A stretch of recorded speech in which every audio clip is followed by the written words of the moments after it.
Как проверять, как узнать, куда отправить?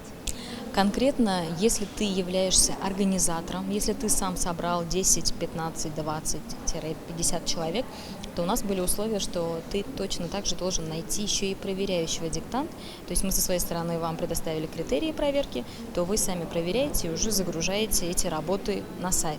Если же вы те люди из числа, которые писали самостоятельно, из дома, из офиса, через телеканал или через YouTube-каналы, то вы должны были обратить внимание, что у нас в течение всего эфира выходили номера, куда вы можете направить свои работы.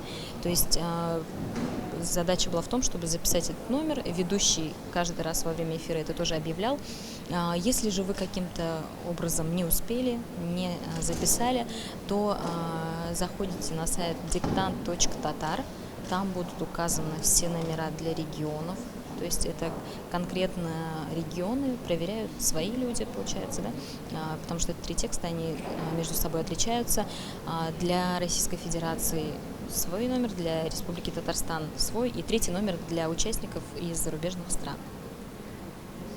Я думаю, какие-то будут, если возникать вопросы, проблемы, то все у нас ответы вы можете находить на сайте Конгресса Татар и уже непосредственно сайт своего самого проекта — это diktant.tatar.